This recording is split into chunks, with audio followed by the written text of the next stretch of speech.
Madam எனக்கு ஒரு 2-3 நாள் லீவ் வேணும் மேடம். எதுக்கு உனக்கு 2 நாள் லீவு? ரேஷன் கார்டு அப்ளை பண்ணணும் மேடம்.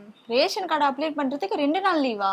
ஆமா, எப்படி போனா டோக்கன்லாம் போட்டுருவாங்க, டைம் ஆயிரும், அப்புறம் அடுத்த நாள் வாம்பாங்க, அப்படியே டைம் ஆயிரும்ல, அதுக்காக தான் ஒரு 2-3 நாள் லீவ் கேட்குறேன் மேடம். இதுக்கு 2-3 நாள் லீவ் எல்லாம் தேவையில்ல. நான் சொல்ற மாதிரி நீ ஃபாலோ பண்ணு.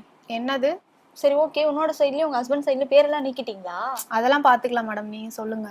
சரி ஓகே, பாஸ்போர்ட் சைஸ் போட்டோ, அப்புறம் Aadhaar card xerox, PAN card xerox, அந்த மாதிரி ஒவ்வொன்றும். அப்புறம் வந்து கேஸ் பில்லு, அது எல்லாத்தையும் ஏதாச்சும் நீங்கள் எடுத்துகிட்டு போயிட்டு இ-சேவை மையம் அதில் போய் எடுத்துகிட்டு போய் கொடுத்தனா அதில் ஒரு ஃபார்ம் கொடுப்பாங்க. அதை நீ கரெக்டாக ஃபில் பண்ணி கொடுத்த அப்படின்னா அவங்க அப்ளை பண்ணிவிட்டு வீட்டுக்கு வெரிஃபிகேஷன் வரும். ஓகேவா? அதுக்கப்புறம் அந்த 15 நாள்லேயே உனக்கு வந்துடும். இதுக்காக நீ 2 நாள் லீவு அதெல்லாம் கேட்டு ஏன் அலைஞ்சிட்டு இருக்க? 15 நாளுக்குள்ளே வந்துருவாங்களா? கண்டிப்பாக வந்துடும். இது 15 நிமிஷத்தில் முடிகிற வேலையாச்சே. எனக்கு தான் ஃபார்ம் ஃபில்அப் பண்ண தெரியாதே. அதெல்லாம் ஒன்று, நீ கவலைப்படாத. அங்கேயே ஆளுங்க இருப்பாங்க. நீ அதுக்கு காசு கொடுத்த அப்படின்னா அவங்களே ஃபில்அப் பண்ணி கொடுத்துருவாங்க. அப்போ ஆன்லைன்ல நம்ம அப்ளை பண்ணலாமா? இங்க போய் தான் பண்ணணும்னு இல்லைல்ல? அப்படியெல்லாம் இல்லை. அங்கே நீ போய் பண்ணனா அப்படின்னு வச்சுக்கோ, சீக்கிரமா முடிஞ்சு. இப்போ புதுசாக கல்யாணம் ஆனவங்கலாம் இருக்காங்கல்ல, அங்கே தான் போய் அதை அப்ளை பண்ணணும். அப்ளை பண்ணனா சீக்கிரமாவும் நமக்கு வந்துடும்ல. அதனாலதான் இப்படி சொல்லிட்டு இருக்கேன். சரி, அப்ப நான் ட்ரை பண்ணி பாக்குறேன் இதை. சரி ஓகே. இது மாதிரி ரேஷன் கார்டு நீங்க ஆன்லைன்ல அப்ளை பண்ணணும்னு நினைச்சீங்கன்னா கீழே தெரியுற இந்த லிங்க்ல ஃபர்ஸ்ட் வந்து கிளிக் பண்ணிக்கோங்க. கிளிக் பண்ணி உள்ள போனதுக்கு அப்புறமா அதுல மின் அணு அட்டை சேவைகள் என்பது அப்படின்ற ஒரு ஆப்ஷன் இருக்கும். இதை நீங்க கிளிக் பண்ணீங்க அப்படின்னும் போது கீழே மின்னணு அட்டை விண்ணப்பிக்க அப்படின்ற ஒரு ஆப்ஷன் வந்து காட்டும். அதை கிளிக் பண்ணி தான் நம்ம வந்து உள்ள போகணும். இதை போனதுமே ஒரு நியூ பேஜ் வந்து ஓப்பன் ஆயிடுங்க. அதுக்கப்புறமா அது நேம் ஃபேமிலி ஹெட் என்ற பாக்ஸ் கீழே இருக்கக்கூடிய இது மாதிரி நியூவா வந்து ஒரு பேஜ் வந்து ஓப்பன் ஆயிடுங்க. இது ஓப்பன் ஆனதுக்கு அப்புறமா கீழே தெரியுற இன்ஸ்ட்ரக்ஷன்ஸ்ல நம்மளுடைய டீட்டெயில்ஸ் எல்லாமே வந்து கரெக்டாக வந்து ஃபில் பண்ணணும். அதே மாதிரி ஒரு டீட்டெயில்ஸ் வந்து நம்ம தப்பாக ஃபில் பண்ணியிருந்தாலும் சரி, நமக்கு வந்து இந்த அப்ளிகேஷன் வந்து ஓகே ஆகாது. இப்போ உதாரணத்துக்கு நீங்கள் மெயில் ஐடி வந்து கொடுக்குறீங்க, அந்த மெயில் ஐடி தப்பாக கொடுத்துட்டீங்கனாலும் சரி, இல்லை உங்கள் ஏரியாவோட தாலுக்கா மாவட்டம் இதெல்லாமே நீங்கள் தப்பாக என்ட்ரி பண்ணாலும் சரி, அது வந்து அக்செப்டபிள் ஆகாது.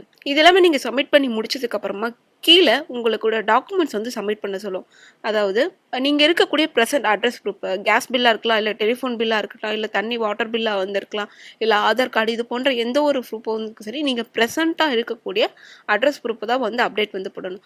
இந்த அப்டேட் பண்ணக்கூடிய ஃபைலை வந்து நீங்கள் ஸ்கேன் பண்ணி அதை டாக்குமெண்ட்டாக 1 MB அளவுக்கு வந்து ரெடி பண்ணி வச்சுருந்தா அது மட்டும் தான் வந்து அக்செப்ட் வந்து பண்ணிக்கும். இதே போட்டாலும் சரி, நம்மளோட இருக்கக்கூடியவங்களோட இப்போ உங்களுடைய குழந்தைங்களோட பேர் புதுசாக சேர்க்குறீங்க, இல்லை நீங்கள் உங்களோட அப்பா அம்மா வீட்டில் இருந்து தனி கொடுத்துட்டு போகிறீங்க அப்படின்போது அதோட பேரை வந்து நீக்கிறீங்க அப்படின்போது எந்த ஒரு விஷயமா இருந்தாலும் இதுலேயே நம்ம வந்து பண்ணிக்கலாம். சரி, அதே உன் கல்யாணத்துக்கு எனக்கு கூப்பிடவே இல்லை. மேடம், இன்னும் கல்யாணமே ஆகல, இனிமே ஆக போகுது. அதுக்கு தான் இப்போ இருந்தே சரி பண்ணலாம் அப்படின்னு சும்மா கேட்டுட்டு போகலாம், சரி 3 நாள் லீவை போட்டு அப்படியே சுற்றிட்டு வரலாம்னு நினச்சேன் மேடம். நீங்கள் அதுக்கும் ஆப்பு வச்சுட்டீங்க, நான் என்ன பண்ணுறது? சரி மேடம், மற்றவங்களுக்காவது இது யூஸ்ஃபுல்லாக இருக்கட்டும், ஏதோ கேட்டதுனால நீங்கள் சொன்னீங்க. சரி மேடம், நான் வரேன். மேடம் அதுக்கு முன்னாடி லீவ் கொடுத்தீங்களா இல்லையா? இல்லையே, கொடுக்கலையே. எனக்கு ஒரு 3 நாள் லீவ் தாங்க மேம். உனக்கு என்னமா பிரச்சனை? நானு என் குழந்தைக்கு பர்த் சர்டிபிகேட் வாங்கலாம்னு நினைக்கிறேன். உனக்கு குழந்தை பிறந்துருச்சா? இல்ல மேம், அடுத்த வருஷம் பிளான் பண்றேன். அதுக்கு இப்பவே வாங்கி வச்சுக்கலாம். கடவுளே.